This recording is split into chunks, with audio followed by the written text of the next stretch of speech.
What's going on? Welcome back to another session of the Forehand Podcast. This one's going to be brief, or at least I'll try to make it as brief as possible.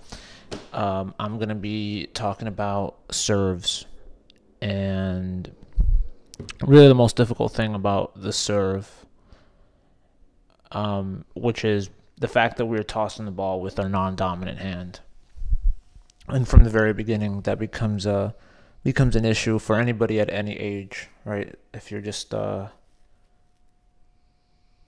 even if you're an athlete, I mean, you might be able to pick it up if you're a gifted athlete. You can pick it up a little bit easier for sure, but nonetheless, it becomes something you need to kind of practice on or really focus your attention.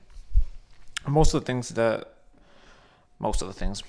time, what I see coaches do is consistently try to tell their student to toss the ball in a straight line, right? That's one of those things. Try to toss the ball at the highest point of where your racket reaches, and not that it's incorrect. It's just it doesn't necessarily work, or it takes a long time for it to work.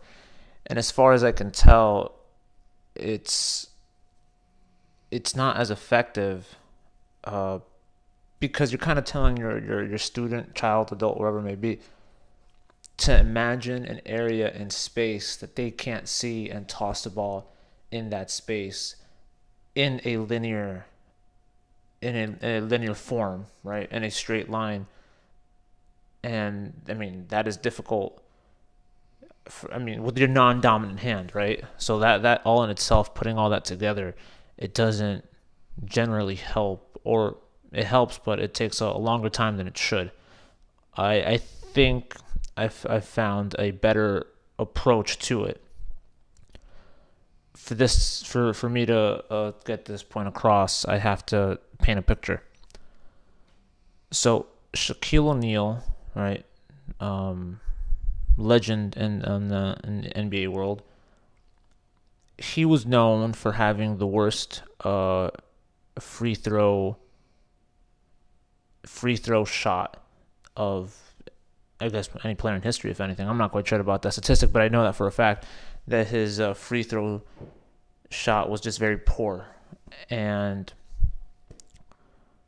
this author, David Epstein, definitely worth listening to if you're a coach, manager, director, parent. He tends to talk about athletes, and in his book, I believe it's called Range. Yeah, perfect name. How can I forget that? I believe he mentions that for Shaquille O'Neal to improve his free throw shooting, he should have stepped 2 steps in front of the free throw line and then practice from there, and then practice 2 steps away from the free throw line. That way he can find the range in between that area, so his percentage as far as free throwing would be a lot better, or at least has a better chance. And in that sense, going back to tennis, when you toss the ball, it's maybe the same approach. Not maybe. It's been, as far as I can tell, with most of my students, it's become very productive, and it's become an efficient way of them developing their toss. And so when they toss the ball, they go for a low toss, and then they go for a high toss. Low toss, high toss. Low toss, high toss, continuously. Obviously trying to maintain that linear toss, that straight toss up and down. And not only does it help them find that range, but because you're tossing that ball low, and when I say low, I mean low but above your head.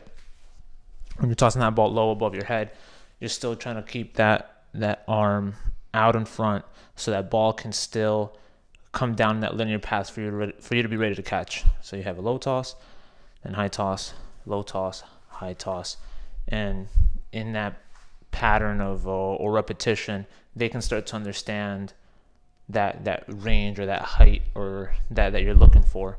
When it comes to making contact, they'll make those adjustments themselves.